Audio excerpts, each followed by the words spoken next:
Enquanto orava aqui, Senhor, queridos, o Senhor me colocou uma palavra no Espírito, no meu coração, né? E essa palavra chama muito a minha atenção. Porque no texto de João 14, o Senhor diz que faríamos obras maiores do que Ele fez, porque Ele iria para junto do Pai. Então, Ele não estaria mais fazendo obra aqui, essa obra Ele delegou a nós. Ele não só delegou a obra, como Ele delegou a pessoa que fez essa obra, que faz essa obra. Ele delegou a pessoa do Espírito Santo. Ele disse, se eu não for, o Espírito Santo não virá. Mas se eu for, eu vou enviá-lo. E ele será o Consolador, ele será aquele que estará com você todos os dias. Então espere por ele. Fique lá na cidade de Jerusalém aguardando essa promessa, porque sem ele nós não podemos fazer absolutamente nada, nós não podemos operar. Mas o que me chama a atenção é que Deus, antes mesmo, algo que eu não estava previsto de falar aqui nessa noite, é de que faríamos obras maiores. Você já imaginou, queridos, o que são obras maiores do que o Senhor Jesus fez? Através da palavra do Senhor Jesus, cidades foram ganhas. Como, por exemplo, Samaria. Pelo poder da palavra dele, pelo poder de uma palavra profética, uma cidade inteira é ganha. Os cegos viram, os surdos ouviram, os paralíticos andaram, os mortos ressuscitaram. Ele desafiou os poderes da natureza ao mandar e vendaval e tufão paravam. Havia bonança no mar. E tudo isso ele operou e ele fez através do poder daquele que ele iniciou o ministério. Ele iniciou o ministério dizendo, o Espírito do Senhor está sobre mim e me ungiu para as coisas que ele ia realizar. O que eu quero dizer para você é que acessar o sobrenatural é acessar a manifestação de Deus, a presença de Deus, a realidade de Deus. Na verdade, cada um de nós, queridos, fomos chamados para sermos testemunhas de Cristo. Testemunhas de que Ele ressuscitou, testemunhas do poder dEle, testemunhas de que Ele é Deus, testemunhas de um reino que chega de uma forma diferente do que são os reinos desse mundo. E é disso que eu quero falar com você nessa noite, né? Sabedoria e poder.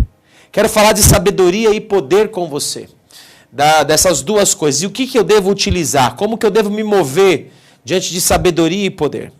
No Provérbios, no capítulo de número 24, há um texto que chama a minha atenção, está no capítulo 24, no versículo 3, e vou ler o 4 também. Na verdade, o 5. De 3 a 5, do Provérbios 24, diz, com a sabedoria, edifica-se a casa, e com inteligência ela se firma.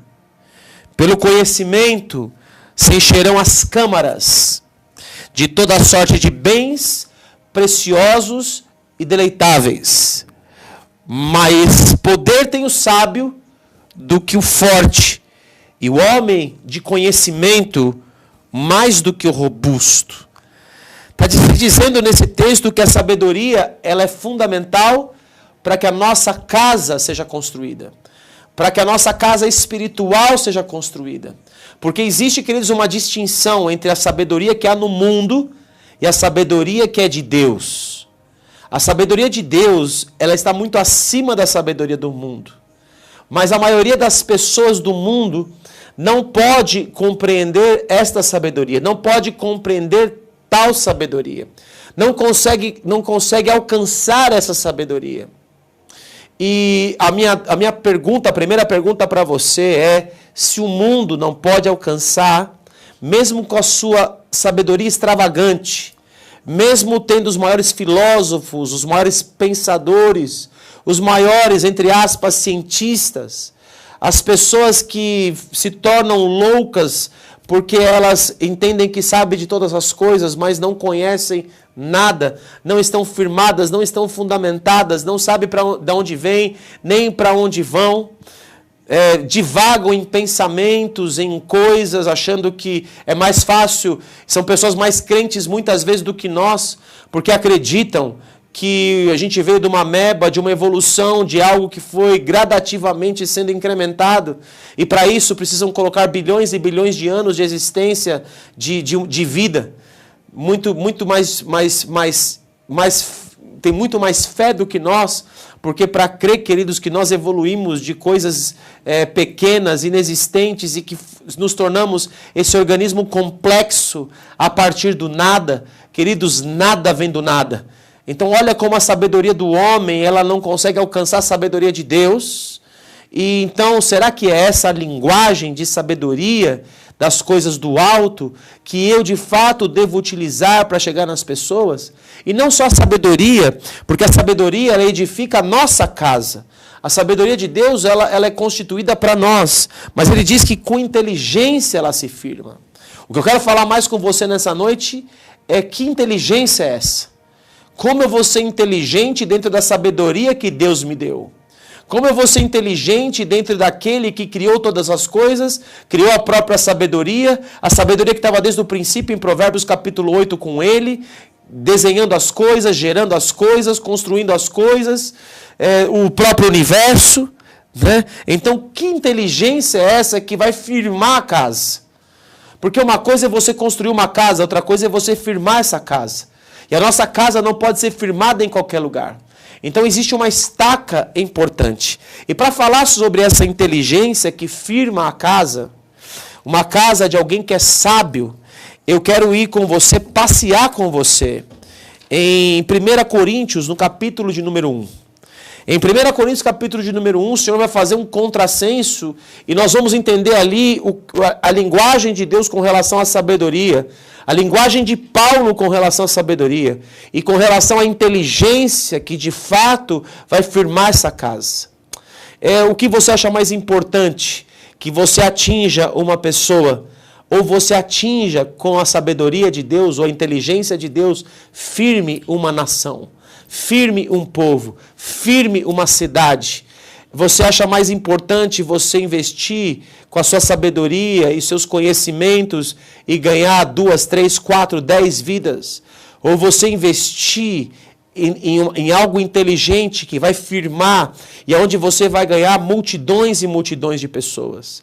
Para o reino de Deus, para a glória do Pai, o que você acha que é mais relevante? Para isso eu quero trazer um contrassenso entre sabedoria e poder. O que o Espírito Santo quer falar conosco nessa noite é a distinção ou o complemento entre sabedoria e poder. E como com inteligência eu vou fundamentar isso no reino do Espírito. Paulo está elucubrando, pensando sobre isso. E em 1 Coríntios, no capítulo de número 1, a partir do versículo de número 18, nós vamos ver os pensamentos de Paulo e aquilo que foi efetivo no seu ministério versus aquilo que não foi efetivo. Vou dar 2 exemplos na vida do apóstolo Paulo para você entender o que Deus espera de você nessa noite. Muito bem, está escrito no versículo 18. E antes de falar o que está escrito no versículo 18 do capítulo 1 de 1 Coríntios, eu quero dizer para você que o Espírito Santo nessa noite, ele veio provocar você. Porque se você não sabe aquilo que é importante, você não busca aquilo que é importante. Você não tem objetivo, você não tem um foco. Então você não gasta o seu tempo na busca daquilo que Deus quer que você busque. Volto a insistir, o nome aqui da ministração é Acessando o Sobrenatural. Muito bem. Diz em versículo 18, certamente a palavra da cruz de Cristo, é loucura para os que se perdem.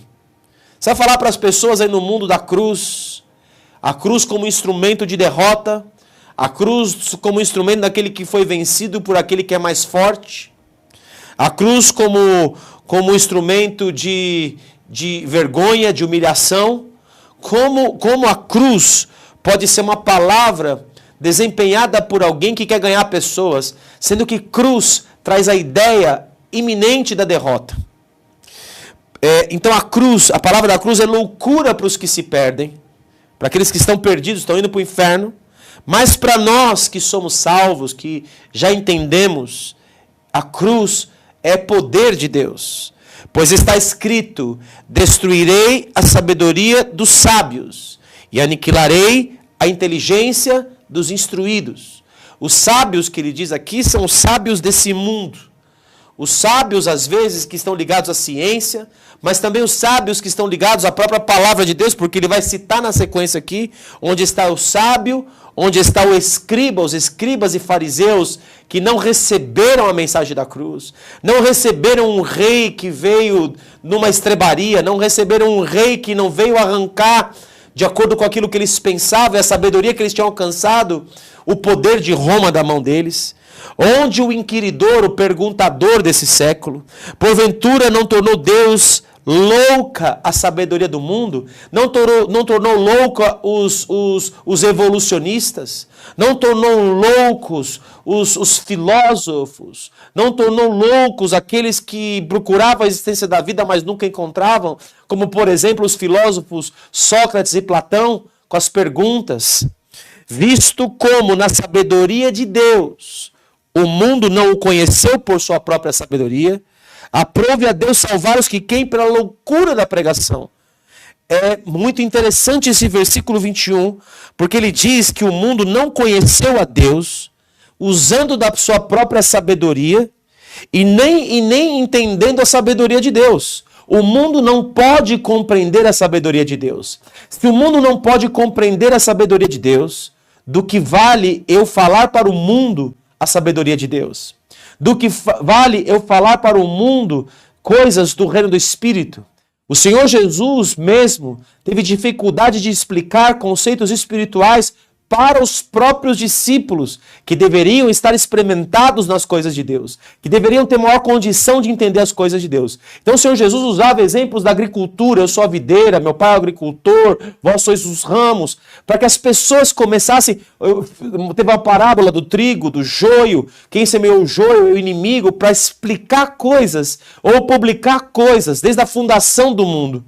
Mas o homem não conseguia alcançar essa sabedoria. A multidão não aguentava o discurso da sabedoria de Cristo que levava as pessoas à loucura da cruz, que nós temos que morrer, que temos que tomar a cruz e segui-lo. É muito difícil a pessoa querer aceitar esse tipo de evangelho. É muito difícil a pessoa querer aceitar a sabedoria de Deus. Então minha questão para você é, se a pessoa não quer aceitar a sabedoria de Deus, será que o que eu devo pregar para o mundo é a sabedoria de Deus? Será que o evangelho que deve chegar na ponta é o evangelho da sabedoria? Mas ele fala que aprove a Deus salvar os que creem pela loucura da pregação da cruz, queridos. Da pregação da morte, da pregação de que você tem que morrer, renunciar, se arrepender. Não é? Porque tanto os judeus que estavam lá na época de Cristo e que deveriam ter conhecido a ele, pedem sinais. Ah, me dá um sinal. Se isso é filho de Deus, então faça um sinal. Como Satanás estava pedindo, se é filho de Deus, manda essa pedra se transformar em pão. Os judeus pediam sinal depois de ver Jesus multiplicar pães e peixes. Olha a loucura das pessoas. Que loucura. Pedir sinal quando Deus está fazendo os maiores sinais de toda a história que nenhum homem fez e é incapaz de fazer. Salvo por ele mesmo e para a glória dele. Como os gregos buscam sabedoria, mas nós pregamos a Cristo crucificado, escândalo para judeus, porque a cruz é instrumento, como eu disse, de derrota, loucura para os gentios, como alguém que morreu pode pregar alguma coisa para mim, que penso, que existo, que tem a maior cultura do mundo, mas para os que foram chamados, tanto judeus como gregos, pregamos a Cristo, poder de Deus e sabedoria de Deus. Porque a loucura de Deus é mais sábia que o homem, e a fraqueza de Deus é mais forte que os homens.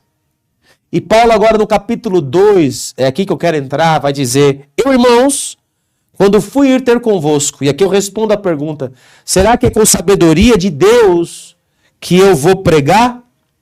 E que eu vou levar o evangelho às pessoas? Diz aqui, quando fui ter convosco, anunciando-vos o testemunho de Deus. Estou falando sobre Deus, estou provando Deus. Não fiz com ostentação de linguagem, nada muito culto, nada muito eloquente, nada muito elaborado, ou de sabedoria, porque essa sabedoria, queridos, você vai encontrar em várias religiões. Me chama a atenção que T.L. Osborne, um dos homens mais usados por Deus em várias nações desse mundo, quando ele foi enviado a primeira vez para a Índia, está no livro dele, Curar enfermos, ressuscitar os mortos, purificar leprosos, Ele diz que quando ele chega na Índia, os gurus, os xamãs, falavam para ele, olha, tá bom, você quer pregar outro Deus aqui? Você pode pregar outro Deus, nós temos mais de 1000 deuses. O seu Deus é mais um. Se você vai com sabedoria, é mais uma filosofia, é mais uma sabedoria, é mais uma religião. Não há diferença, entre aspas, para quem está recebendo. E Paulo diz, porque eu decidi nada saber entre vós, senão a Jesus Cristo e este crucificado. E eu não fui aí com eloquência, eu fui em fraqueza, temor, grande tremor que eu estive entre vós. Mas, aqui que eu quero enfatizar, a minha palavra e a minha pregação não consistiram em linguagem persuasiva de sabedoria, mas em demonstração do Espírito e de poder, para que a vossa fé não se apoiasse em sabedoria humana, e sim no poder de Deus. Já estou te respondendo algo aqui, queridos. O Senhor não está esperando que você vá pregar debaixo de sabedoria, que você conheça tudo. O que você tem que saber é a cruz de Cristo. Mas mais do que isso, estou testemunhando de algo que é vivo.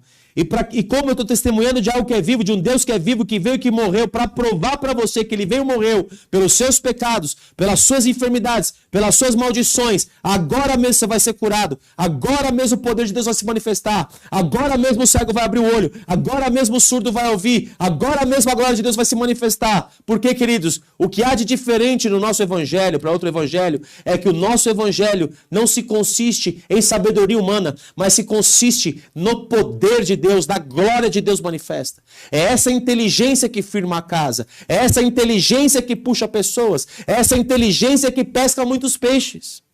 No versículo 6 ele diz, entretanto, expomos sabedoria entre os experimentados. Sabedoria de Deus, para edificar a casa, eu falo com quem já conhece a Deus. Revelação de Deus, os mistérios de Deus, são para aqueles que já conhecem a Deus. Experimentados, não porém a sabedoria deste século, não tem nada a ver com citar na pregação filósofos desse mundo, como alguns tentam fazer, nem a dos poderosos dessa época, que se reduzem a nada, mas falamos a sabedoria de Deus em mistério, outrora oculta, a qual Deus preordenou desde a eternidade para a nossa glória. Sabedoria essa que nenhum dos poderosos desse século conheceu. Por isso não se prega sabedoria do alto, se prega poder de Deus. Porque se a tivessem conhecido, jamais teriam crucificado o fim deles, a crucificação do Senhor de toda a glória. Aí na sua casa você pode dar um aleluia e glória a Deus? O que Deus espera de você, queridos, é que você se esmere em viver e andar de um evangelho de grande poder, da contundência do testemunho de Cristo. Quando o Senhor Jesus chama os discípulos para serem testemunhas, ele diz, recebereis poder ao descer sobre vós o Espírito Santo e sereis minhas testemunhas. Oh, glória a Deus! Para ser testemunha, você tem que manifestar poder. Muitos não manifestam poder porque não buscam poder. E que o Espírito Santo está chamando a sua atenção no acesso ao sobrenatural hoje. É que você busque poder. Para que ao invés de tocar uma pessoa, você toque uma cidade. Ao invés de tocar 10 pessoas, você toque uma nação. Em nome de Jesus. É por isso que vai ver aqui, eu vou encerrar em 2 capítulos aqui em Atos 17. Paulo está lá em Atenas, onde estavam os maiores filósofos na época. Nessa época, Platão e Sócrates, que se preocupavam mais com a existência, já haviam passado adiante, já tinham morrido. E eles tiveram alguns seguidores e alguns homens que, diante da guerra que enfrentavam, lá na época de Alexandre o Grande, na época das guerras, e o povo insatisfeito por causa das guerras, então a filosofia deles era baseada numa sabedoria humana para tirar o povo daquele sofrimento. Aí surgem os estoicos e surgem os... Deixa eu me lembrar o nome aqui. Nessa época... Bom, vamos ler aqui, vai, para eu não perder o contexto aqui. Em Atos, capítulo 17, versículo 16, diz que Paulo os esperava em Atenas e o seu espírito se revoltava em face da idolatria dominante na cidade. Por isso ele falava na sinagoga entre os judeus e os gentios piedosos também na praça todos os dias, entre os que encontravam. Paulo estava pregando. Aqui que está o nome. E alguns dos filósofos epicureus. Epicureus, porque o povo estava em guerra, pregavam prazer. Você tem que ser feliz. É isso que pregavam os epicureus. Não precisa ser muito inteligente para saber que a filosofia que vinha defender depois de uma guerra é que você não chega de sofrimento. Vamos ser felizes. E os estoicos. E os estoicos também que pregavam, está tudo determinado, então deixa a vida me levar e que eu faça o uso melhor da vida, porque tudo já aconteceu e tudo já vai acontecer. Então que loucura! O homem cria coisas de acordo com a necessidade que ele está vivendo à volta e forma filosofias em cima disso, e as pessoas têm a facilidade de ser enganadas por essas filosofias.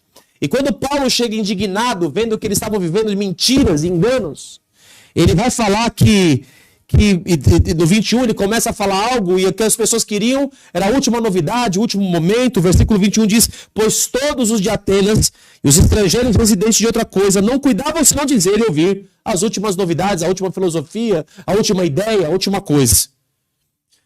Aí Paulo faz um discurso para dizer que é o Deus desconhecido que estava lá num dos edifícios dele, porque adoravam muitos deuses, mais perdido que segue em tiroteio. Como é que eu vou pregar um outro Deus no meio de um monte de Deus? Paulo vai tentar fazer isso, falando que era o Deus desconhecido. Aí ele vai falar para aquele que está querendo viver felicidade, para aquele que está querendo viver, deixa a vida me levar. Ele vai falar no versículo 30, ora não levou Deus em conta os tempos da ignorância, agora porém notifica aos homens que todos em toda parte se arrependam. Se arrependa e o cara está falando viva feliz. O outro se arrependa e o outro dizendo deixa a vida me levar.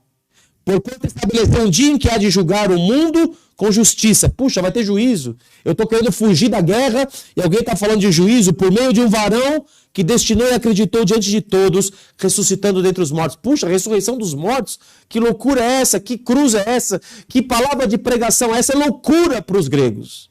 Quando ouviram falar de ressurreição dos mortos, uns escarneceram.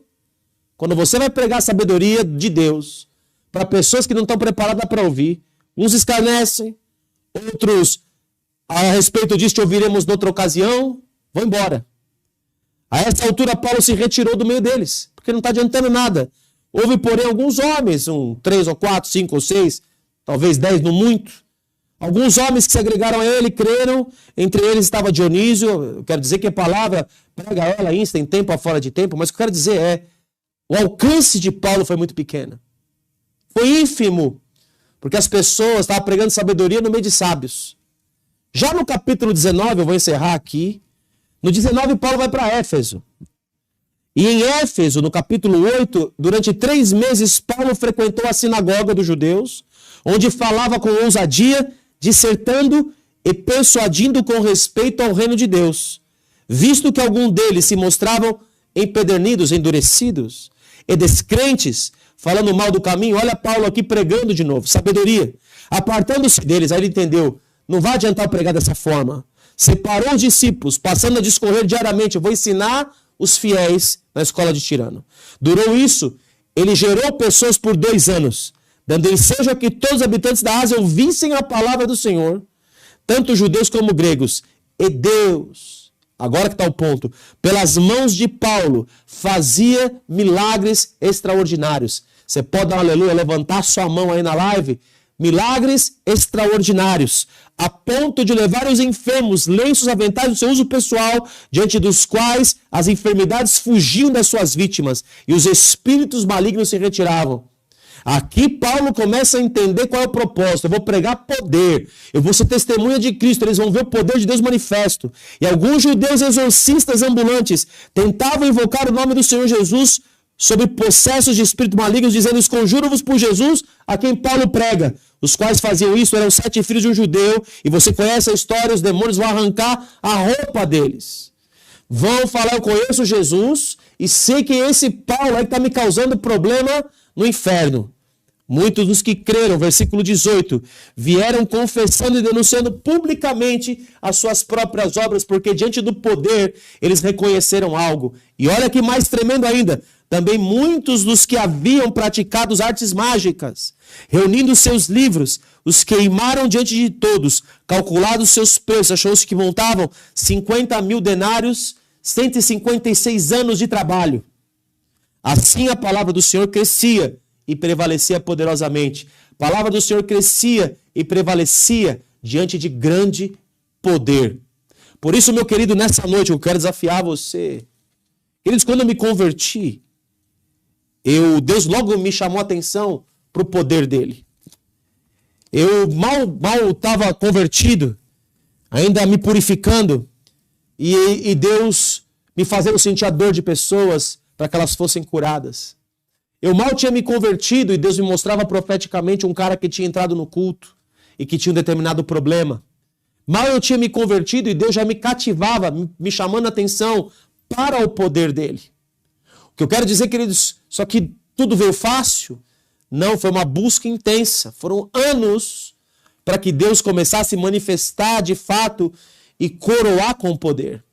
O que eu estou dizendo é, mas se você não bota o foco no lugar certo, a sua casa não está sendo firmada. Não adianta você pregar sabedoria para quem está lotado na mente de sabedoria.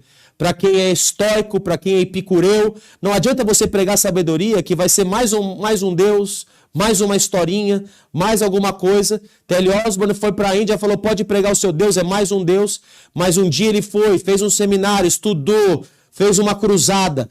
Paralíticos levantaram, cegos viram. Ele falou, agora eu estou preparado para voltar para a Índia. Ele volta para a Índia.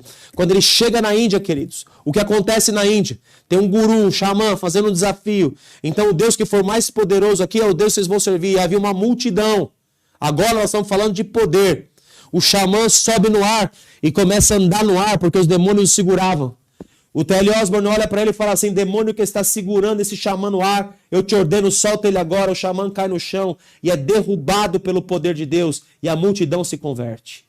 Em vez de você converter 1 ou 2 ou 10, Deus está chamando você para andar no evangelho de poder e ser uma testemunha fiel de Cristo. Nessa noite é esse o chamado do Espírito Santo, para você buscar poder. Não significa, meu querido, que você não vai buscar as outras coisas tão importantes quanto, como o caráter de Cristo. Na sua vestimenta tem que ter fruto do Espírito e poder do Espírito Santo. Essas duas coisas. E a sabedoria de Deus, que ela é maravilhosa, os mistérios de Deus profundíssimos. Coisas da eternidade, Ele colocou a eternidade no nosso coração, sem que a gente pudesse compreender isso, para que nós descortinássemos. Porque a Bíblia diz também que a glória de Deus é encobrir as coisas, mas a glória do rei é descortiná-las. Nós temos mistérios de Deus e falamos mistérios de Deus com vocês, mas o Senhor está falando, eu quero um povo efetivo, eu quero um povo que manifeste poder, eu quero um povo que faça obras maiores do que eu fiz. Este é o tempo desse povo, esse é o tempo do avivamento, em nome do Senhor Jesus. Esta é a palavra dessa noite para você.